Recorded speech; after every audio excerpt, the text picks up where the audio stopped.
You ever have one of those mornings where something's just off?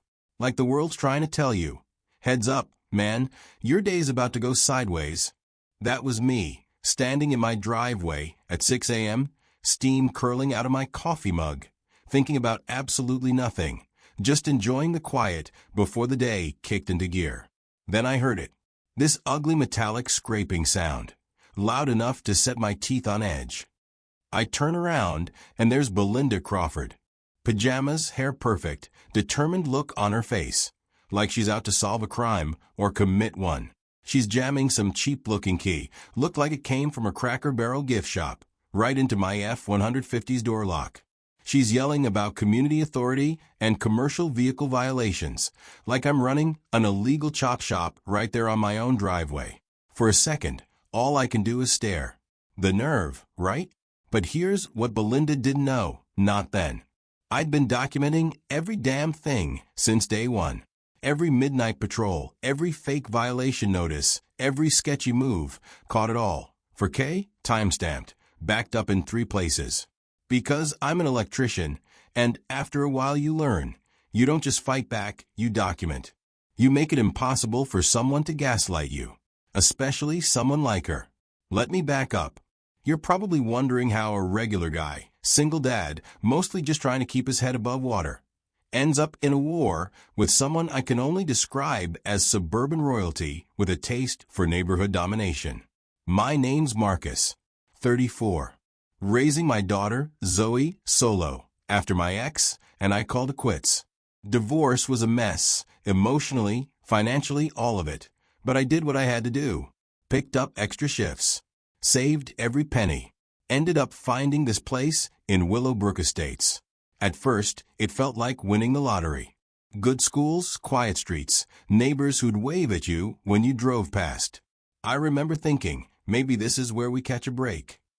I didn't even flinch at the HOA fees, $180 a month. Community pool, landscaping, playground, all the bells and whistles. Sure, fine. It was worth it, I told myself. It was for Zoe, really. Nobody told me about Belinda. She's the HOA president. 58, retired bank manager. Widowed a couple years back. Looks like the kind of woman who irons her jeans and alphabetizes her spice rack, then goes to a city council meeting for fun. Belinda treats HOA rules like they're state law. No, scratch that, like she's the state law. Her house sits on the corner. White Lexus in the driveway. Flower beds, so perfect they look fake. Smells like fresh mulch year-round, like a funeral home, if you ask me. But you know what's funny? It's not the landscaping that gets you. It's the way she walks the streets every morning. Heels clicking, clipboard in hand, tape measure hanging from her wrist. I'm not joking. She times when folks put their trash cans out, measures how far they are from the curb. First violation notice came during week 2. $75. Tucked under my windshield like some sort of parking ticket. Commercial vehicle in a residential zone. That's what it said. My F-150. I mean, come on. It's not a company truck, just your standard pickup, toolbox in the back. You see a million of them around here. But Belinda had decided that anything with a toolbox was commercial.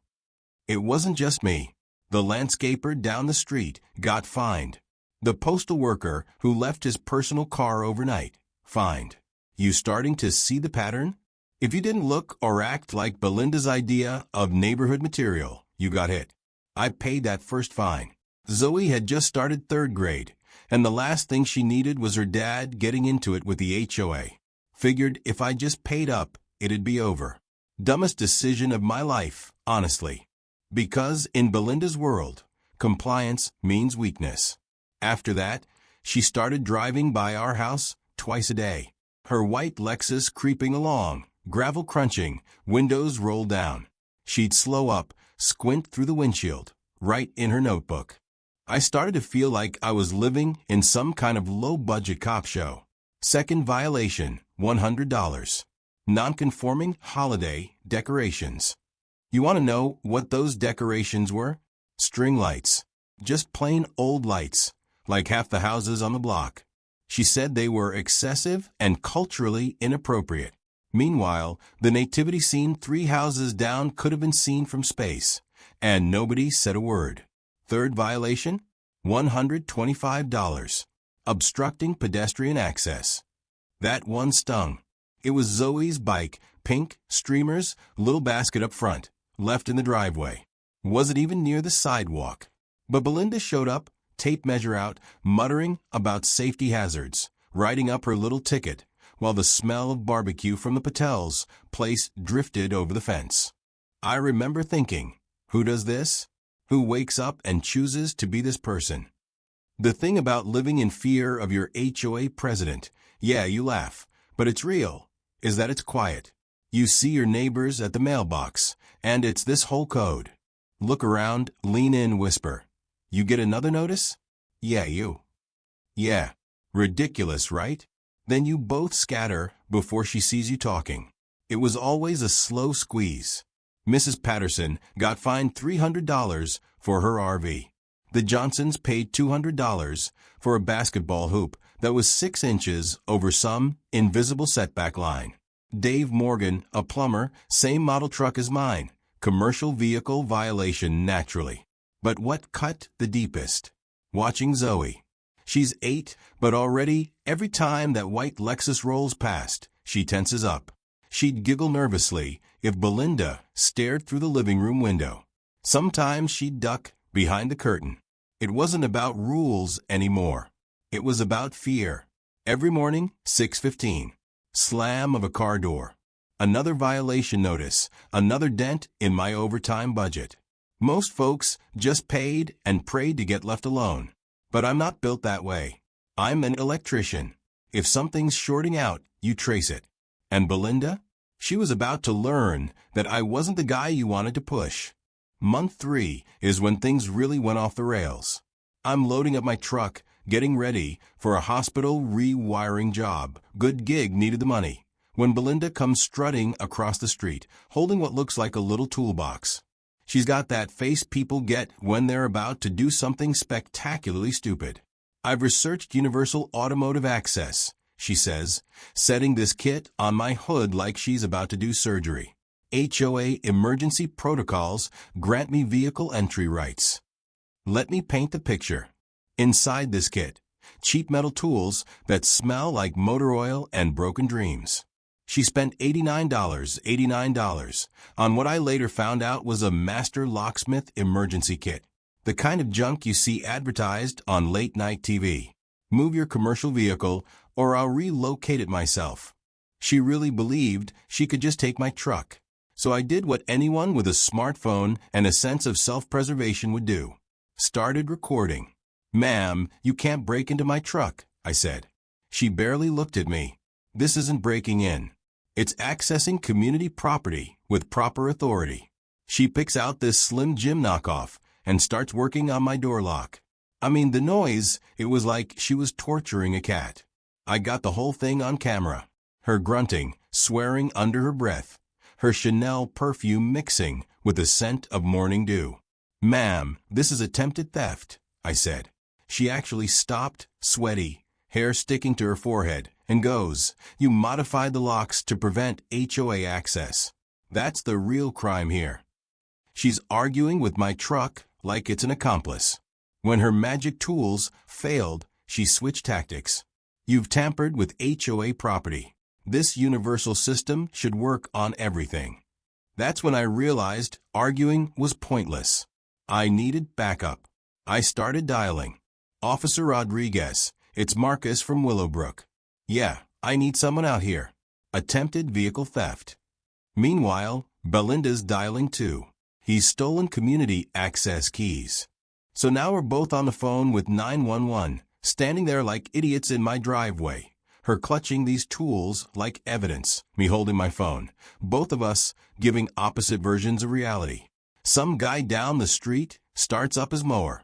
Just another day in the suburbs, right? Rodriguez pulls up. He's seen my truck before. I did some electrical work for the police charity last summer. Good guy, knows I'm not making this up. Morning, Marcus. What's going on here? Before I can answer, Belinda jumps in, waving her toolkit. This resident has stolen HOA master keys and is preventing legitimate community access. Rodriguez takes a look at her so-called locksmith kit. Here's where things get funny, if you like that kind of humor. The professional locksmith kit? It's a gas station novelty, $2 max. Still got the packaging, bright red letters. For entertainment purposes only. Cartoon picture of a dog using a key. Rodriguez just stares at her for a long moment. "Ma'am," he says, "this is a toy." She launches into this whole explanation, universal access system, community enforcement. But he's already shaking his head. Look, it says gag gift right on the package. This woman spent almost $100 on a prank gift, then tried to commit a felony with it. At that point, I started to get it. Her husband had died of stress, probably. Now, here's something you should know. HOA covenants can't override criminal law. Attempted vehicle theft is still a felony, no matter how important you think your position is. Rodriguez takes down the report, and you can see it start to hit Belinda. She just tried to grand theft auto my truck, and she did it in front of a police officer. She got off with a warning that day, but the news spread like wildfire. The real kicker, though, was what I did next. I stopped just defending myself. I went on offense. That afternoon, I installed a security camera pointed right at my driveway. My property, legal as rain, captured everything that happened around my truck. And then Janet from Maple Street slipped me a note. She tried this on Mrs. Patterson's RV too. Light bulb. This wasn't random. This was a pattern. Patterns mean predictability, and they can be documented. That night, 3 neighbors came by one at a time. Same story. Belinda had been testing her universal access on multiple vehicles. She wasn't just power hungry. She was practicing. For what, I didn't know. But I was going to find out. You'd think after getting embarrassed by the cops, she'd lie low. Not Belinda.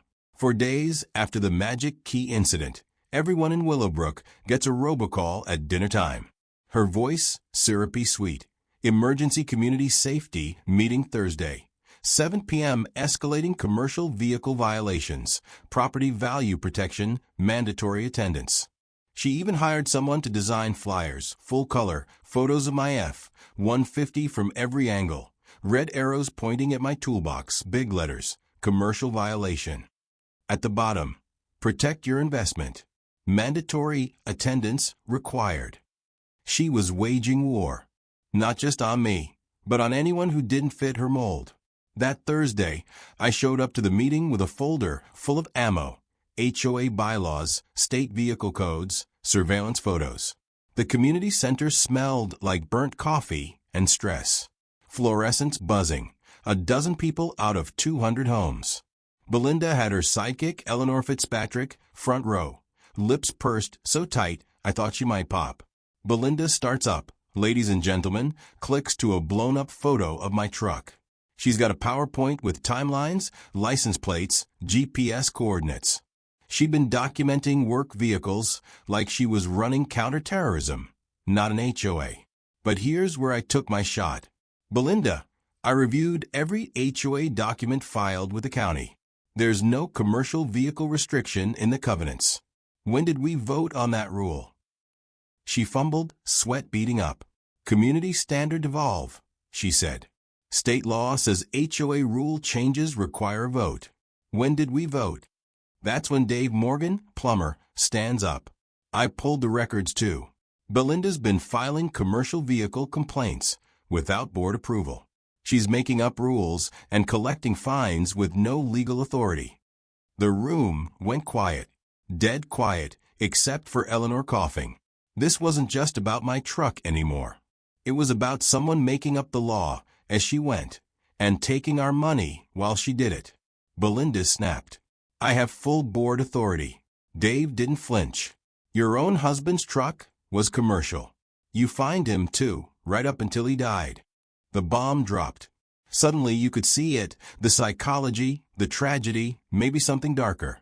You made this personal, I said, when you tried to steal my truck with a toy key. The meeting fell apart after that. Folks started whispering, trading numbers. planning next steps. Belinda cornered me in the parking lot afterward. The security light flickered overhead, her face all shadows and angles. "You think you've accomplished something?" she hissed. She stepped closer, too close. "But I know exactly what kind of person you are." "What kind is that?" "The kind who doesn't belong here. The kind who brings down property values just by existing." And there it was. Not about vehicles. Not about rules. About people like me and people like her. "Ma'am, I pay my dues and follow the actual rules. Stay away from my family. This stops being about trucks right now." She walked away, heels echoing in the night. I just stood there, murder in my heart, storm in the air, thinking, okay, now it's war. You know, there's a feeling you get when you realize someone's been pushing you around just because they think you won't push back. I went to bed that night with a knot in my stomach, but by morning, that knot had turned into resolve. Belinda Crawford wanted a war? Fine. She picked the right guy. 3 days later, a flatbed truck pulls up in front of my house at 7 in the morning. I'm standing in the kitchen pouring Zoe's cereal when I spot it through the blinds. Big, white, with Benson's Towing printed on the side. The driver hops out, takes a couple photos of my F-150, and starts fiddling with a clipboard. I step outside, coffee in hand, not even try to hide how annoyed I am. "Morning," I call, casual as can be. "Something I can help you with?" He looks up, startled. Shuffles his papers, like maybe he wishes he was somewhere else. Got a call about an abandoned commercial vehicle," he says, glancing at my truck, then at me. "Lady said it's been sitting here, unmoved, 2 weeks, blocking emergency access." Now, that was a new one. "From my own driveway?" I ask. He shrugs. That's what seemed weird to me. She had these authorization codes, talked about state impound laws. He trails off. I can see the gears turning. He knows he's been had. I ask to see the paperwork. He hands it over. It's county letterhead, but something's off. Wrong font. Signature looks like it's been traced, and there are official stamps with a cartoon star in the corner. She went through the trouble to fake county paperwork. That's not just HOA harassment anymore. That's document fraud. I start recording on my phone, just in case. "Sir, I think you've been handed fraudulent documents," I tell him. "This isn't how county abandonment orders work." He sighs, looks almost relieved. "Honestly, you're the 6th one this month. Same woman, always trucks. Always the same story, emergency removal, community safety. My dispatcher flagged her as a problem customer. Only ever got one actually towed. Some landscaper a couple months back. Was a mess. Lawsuit cost us 15 grand to fix. Now, soon as her name pops up, we double check." He hands me a stack of copies. Every fake order Belinda's ever filed with them. "Use these however you want. I'm done with this crazy lady." Then he hops in his truck and pulls away, leaving me standing in the driveway with my coffee and a stack of evidence that suddenly way bigger than I expected. That night, my security camera catches Belinda at it again. It's nearly midnight.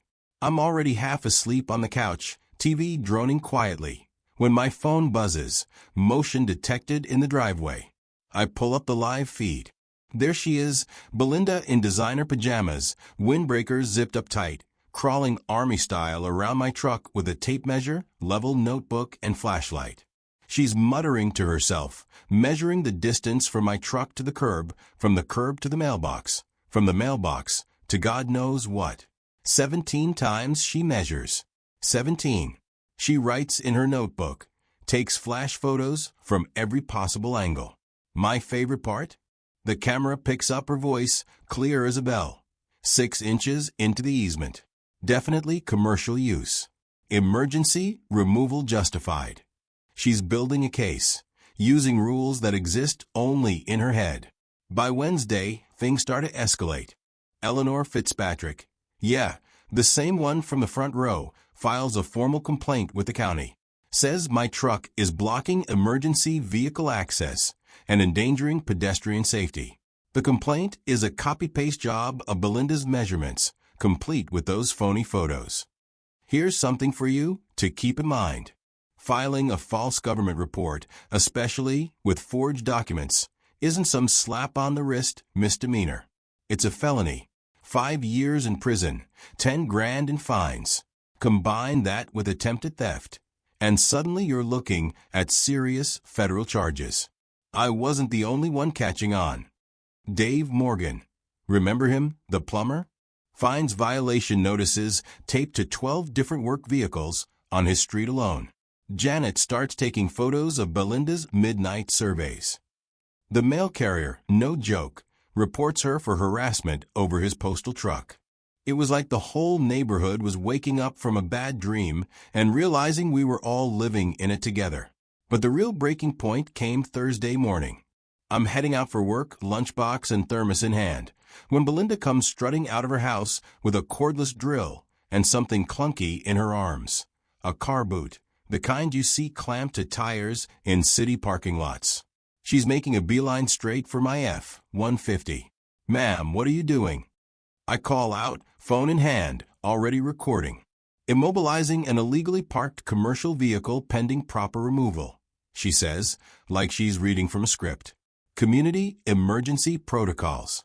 She gets down on one knee, starts wrestling with the boot. It doesn't fit, my tire's too big, or the boot's the wrong kind. Who knows? She's breathing hard, muttering about authority and regulations.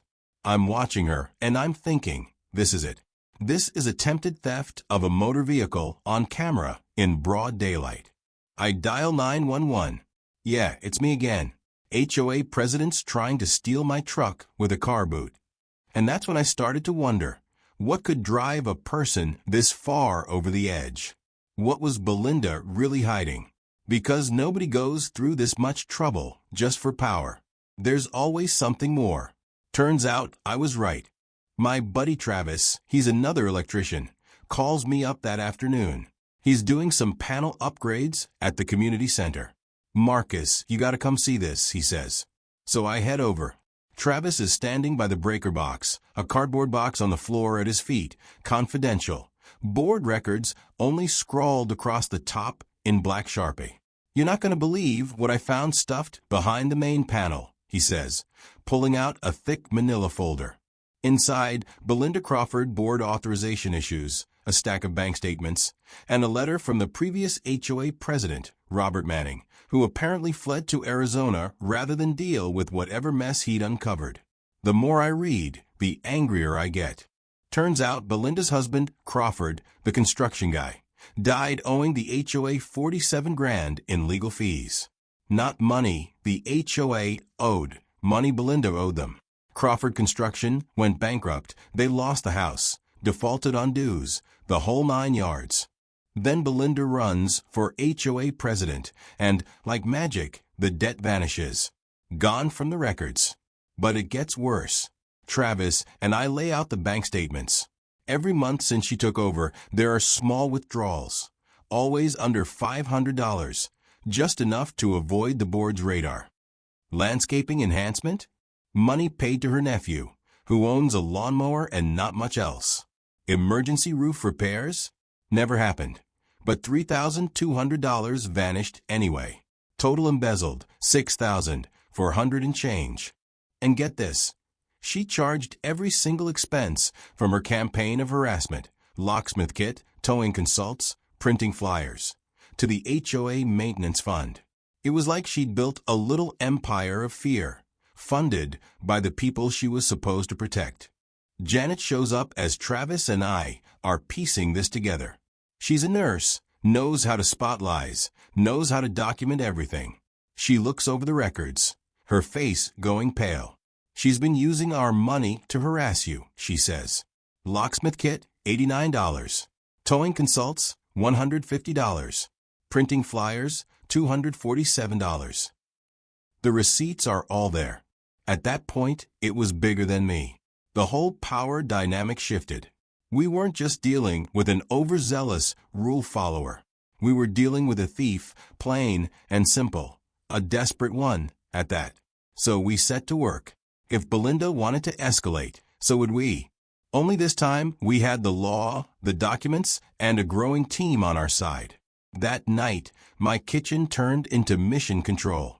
Travis brought his laptop and scanner. Janet brought snacks and legal pads.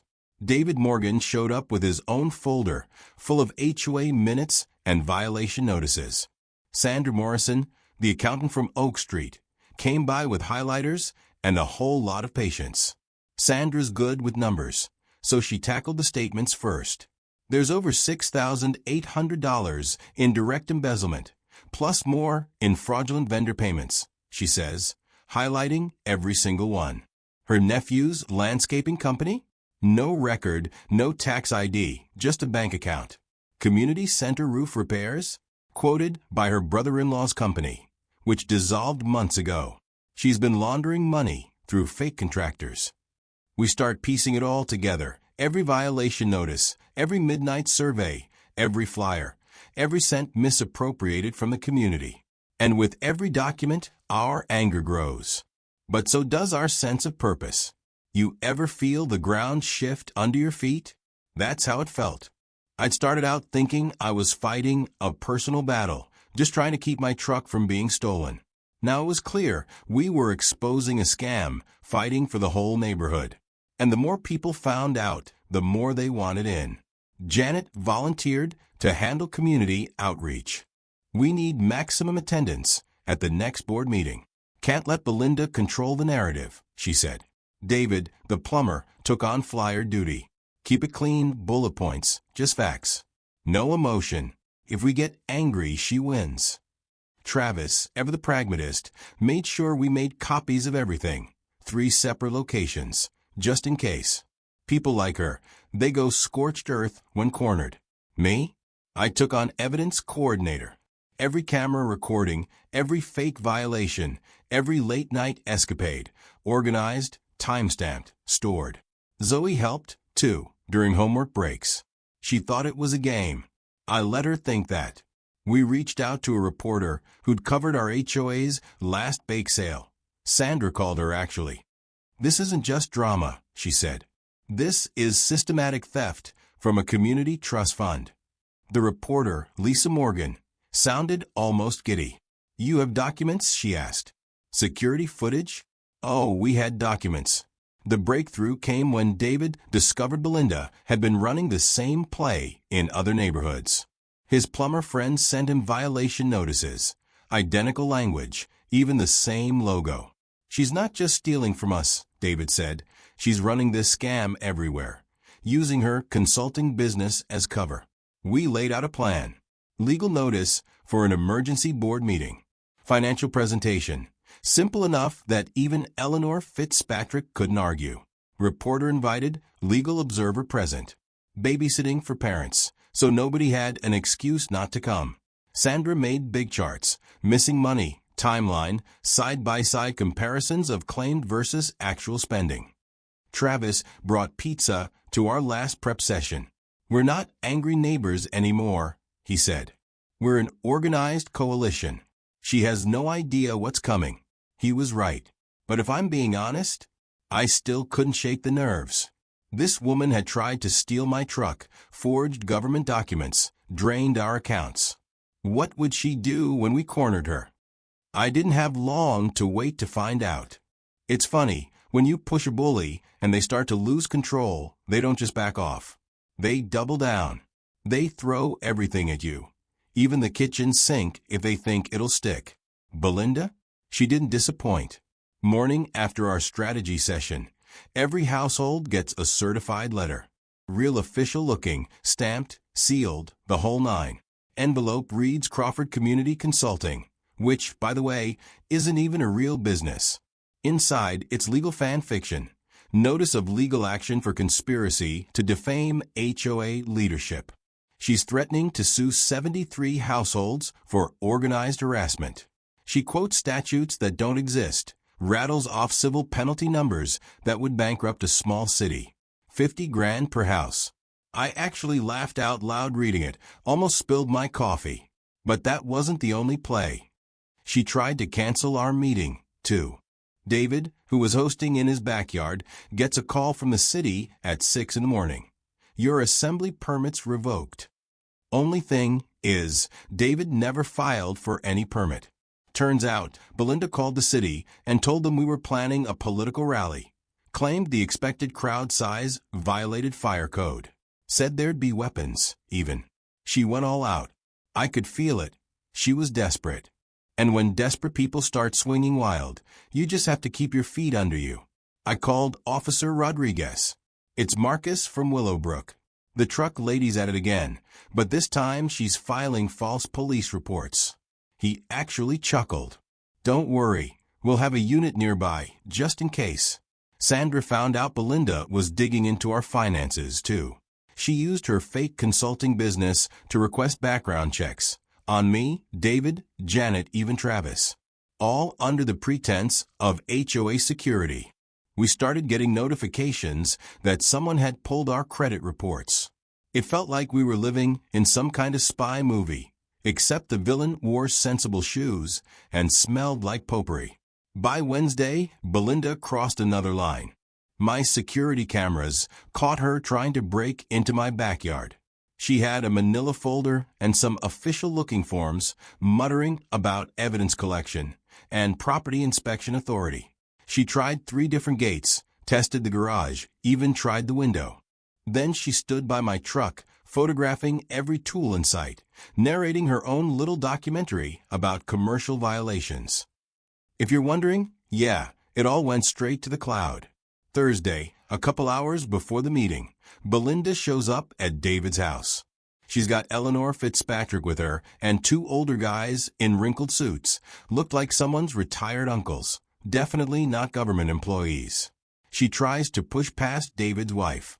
We're here for an emergency inspection of this illegal assembly location, she announces. The guys kind of hang back, probably realizing they'd been hired as fake inspectors. David doesn't blink. Can I see your credentials? They mumble and back away. Eleanor follows, leaving Belinda alone in the driveway, yelling about conspiracy. I remember standing there, watching her, thinking, this is it. She's unraveling. Sun goes down, and the block fills up. Cars everywhere. Folding chairs, pizza boxes, neighbors laughing for the first time in months.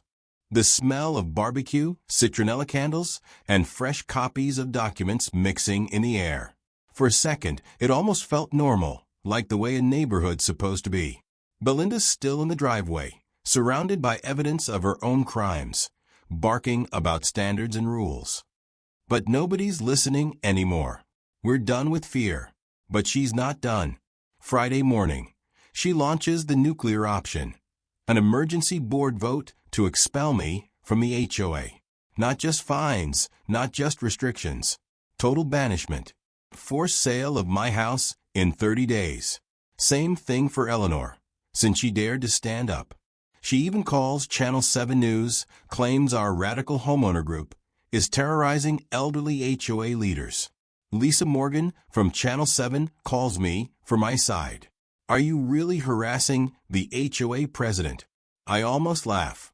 Ma'am, I have video of her trying to break into my house, bank records showing she stole from us, and a stack of fake violation notices tall enough to use as a booster seat.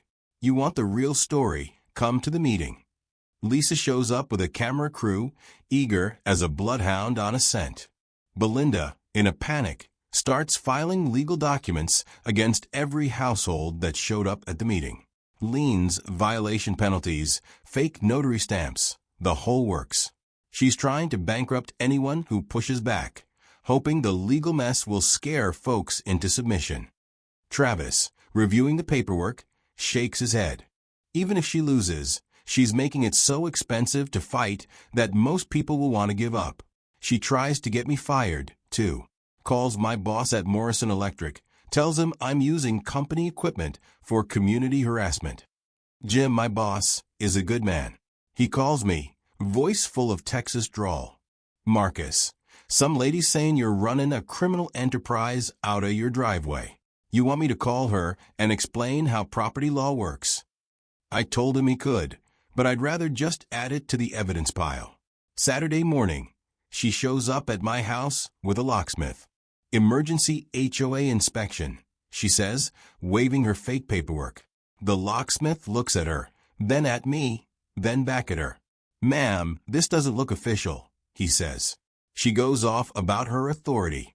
He just walks off, shaking his head, probably glad to be done with her. But the real kicker? Channel 7's van pulls up. Belinda freezes in the driveway, clutching her folder of lies. She realizes her media game has backfired. She called them to smear us, but all she's done is deliver a story on a silver platter. HOA president caught stealing, on video, with a paper trail you could follow from space. She scurries back to her house. I wave at Lisa, who laughs and starts setting up her gear in my driveway. Sometimes, you just have to let the enemy keep talking while you hit record. Tuesday night, the big showdown. Community centers packed, 127 people, every chair filled, folks standing along the walls. Channel 7 is there, camera pointed at the board table. You can feel the tension, like the air right before a thunderstorm. Belinda shows up late, hair perfect, navy suit, pearl necklace, and a briefcase stuffed with who knows what. She tries to call the meeting to order, but Sandra jumps in. "We're here for financial transparency, as required by law." Belinda tries to change the subject, but the room isn't having it. Sandra rolls out the charts, money flowing to fake vendors, missing funds, side-by-side comparisons of maintenance costs. Even Eleanor looks stunned. Belinda shrieks, "This is preposterous. These documents are forgeries." I step up. "Ma'am, these came from the county clerk's office. You want to call them and ask." Officer Rodriguez is there too. Belinda probably thought he was there for her protection. "Mrs. Crawford," he says, "can you explain the discrepancy between reported landscape expenses and vendor payments?" She tries to talk her way out of it, but Sandra and David start reading off evidence. Other neighborhoods, same playbook, fake violations, missing money, harassment. Belinda snaps. "That's defamation. I'll sue every person in this room." I pull out my phone. "Maybe you want to explain this then." On the projector, video of Belinda measuring my truck at midnight, trying to install a boot, muttering about authority. The room goes silent as she watches herself commit crime after crime in HD. Eleanor stands up, voice shaking. "I resign from this board. I can't be part of this anymore." Belinda lunges at her. "You can't resign. I'm the president. I have authority." Officer Rodriguez steps forward. "Ma'am, I need you to calm down." She screams, "Arrest them. They're stealing my neighborhood." He doesn't blink. "Actually, ma'am, you're under arrest. Embezzlement. Filing false reports. Attempted theft of a motor vehicle." The handcuffs click, echoing through the room. Belinda shrieks about conspiracy as Rodriguez leads her away, the whole neighborhood watching. The applause that breaks out is more relief than celebration. It's a sound of 127 people realizing the storm is finally over. Outside, the air is cool. You can hear Belinda's voice fading as the cruiser pulls away. For the first time in a long time, it actually feels like home. 3 weeks after Belinda's dramatic perp walk, Willowbrook Estates didn't feel like the same place. For the first time since I'd moved in, people actually lingered at their mailboxes and waved at each other. There wasn't that low-level hum of anxiety every time a car slowed down. No more checking out your window to see if a clipboard was coming up the walk. The HOA felt like it was ours again, not hers. The new board elections happened fast. Sandra, the accountant, became treasurer. David, the plumber, took over as enforcement officer. The first thing he did was rewrite the vehicle policy so that it actually lined up with state law, not whatever nonsense Belinda had made up. Even Eleanor, after her public apology, volunteered for the garden committee. She'd been scared, she said, but that wasn't an excuse for looking away. Our money started going where it was supposed to. Belinda's house went into foreclosure to pay restitution, and the insurance covered a chunk of what she'd stolen. That meant lower dues for everyone and real improvements. New playground equipment, an honest-to-God community garden in the empty lot, and my favorite, a scholarship for local kids going into the trades. We named it the Willowbrook Transparency Scholarship. Fitting, right? The day we handed out that first check, Maya, David's oldest, stood there in the garden, smiling and holding a giant fake check. And for once, the only people tearing up were happy. Things at home changed, too. Zoe started coming out of her shell. She made new friends, actually at sleepovers, started a club with the Patel girls called Detective Squad, all about catching bad guys in the neighborhood, like her dad had. I started coming home at a normal hour, cooking dinner instead of microwaving leftovers. Janet and I, well, we'd been just friends through all the late-night evidence sessions. But turns out fighting corruption together is a pretty good way to fall in love. She says she knew the moment she saw my color-coded filing system. Belinda's trial was mostly a formality. The evidence was overwhelming. Theft, fraud, filing false reports. She pled guilty, got 18 months in county jail, plus 5 years probation, and a restraining order for me and my family. Her nephew's landscaping company got flagged for tax fraud. The civil suit against her and her accomplices won another $12,000 for the HOA, plus attorney fees. And quietly, her case set a new legal precedent. Other HOAs started asking for our documentation to fight their own little tyrants. But it wasn't the money or the court stuff that really changed Willowbrook. It was the way people treated each other. We started having transparency days every month, community barbecue, kids' activities, a public reading of the financials. Neighbors who'd never spoken before brought casseroles, swapped stories, traded phone numbers. For the first time, we were a community, not just a bunch of houses behind locked doors. Lisa Morgan from Channel 7 came back for a follow-up piece. Won some local award for investigative journalism, which made her laugh. "I've never seen a villain self-destruct so thoroughly on camera," she said. "You all made it easy." The garden, which Belinda claimed was too expensive to maintain, became the heart of the neighborhood. Tomatoes, sunflowers, even watermelons.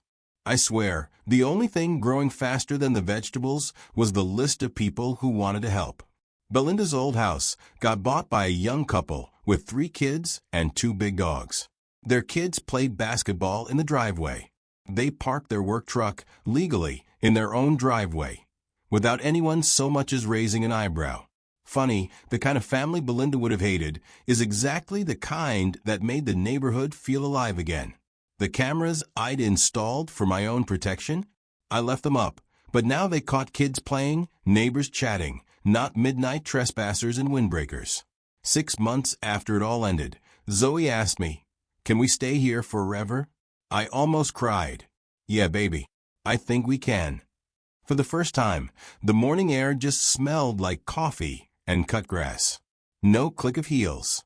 No envelopes under the wipers. No panicked text messages from neighbors about the next crisis. Just quiet. Just normal. And sometimes I sit in my truck with the window down, listening to kids laugh and dogs bark. And I think about all those times I wanted to give up, pay the fine, just disappear. I'm glad I didn't. I'm glad I fought back, even when it felt hopeless, even when it was terrifying.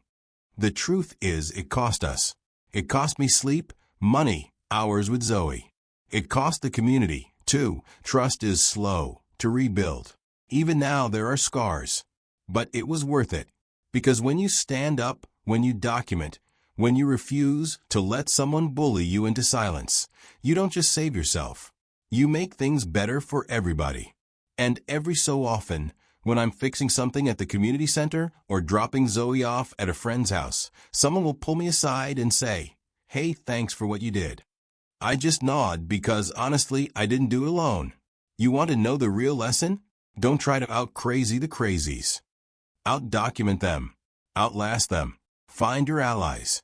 And never, ever underestimate the quiet ones. Especially not a tired electrician with a daughter to protect and a phone full of receipts. That's how you win. Looking back, I can't say there was a single moment when everything got fixed, or some neat movie ending where the credits roll and everybody's problems disappear. Life doesn't work that way, you know? Even with Belinda gone, There were days the mess she made stuck around.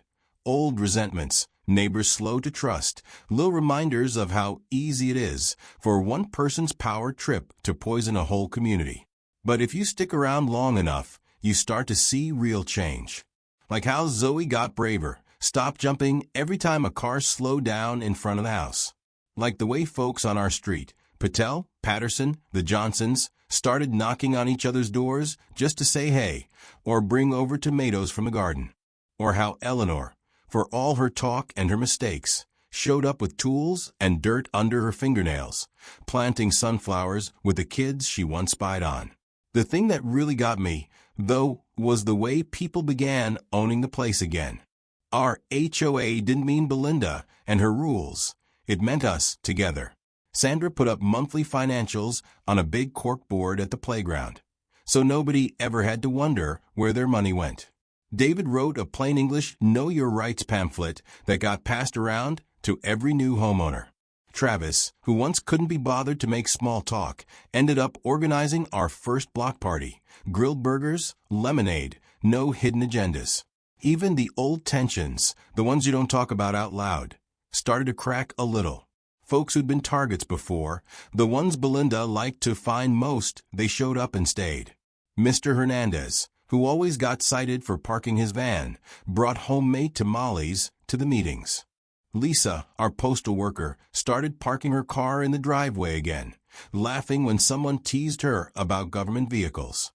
You could feel it, people letting go, even if it was slow. Zoe and her detective squad found new mysteries to solve. Whose cat kept sneaking into the garden?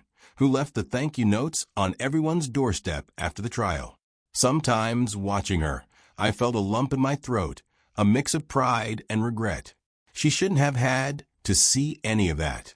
But maybe, in a way, she learned something I wish I'd known sooner. That standing up for yourself, even when it's scary, is how you teach other people it's possible. As for me, I got my evenings back. Real ones. Not just collapsing on the couch with a beer after some long day dodging trouble. Janet and I, we got good at doing nothing, sitting out on the porch after Zoe went to bed, trading stories about work, laughing about how we'd met over spreadsheets and evidence folders. She still teases me about my obsession with backup copies. Every now and then, a new neighbor moves in, hears rumors about the HOA scandal, and corners me at the mailbox for the real story. I tell them the truth. Belinda tried to steal my truck, sure, but it was never really about the truck. It was about someone thinking the rules only applied to everyone else. About a bunch of ordinary people deciding they were done being pushed around. About fighting back not with fists or drama, but with receipts, patience, and, most importantly, each other. There's still work to do. There always is. Even with new leadership, you have to watch out. Power's a slippery thing. But these days, we know what to look for. We know how to shine a light. And we know for damn sure how to document everything.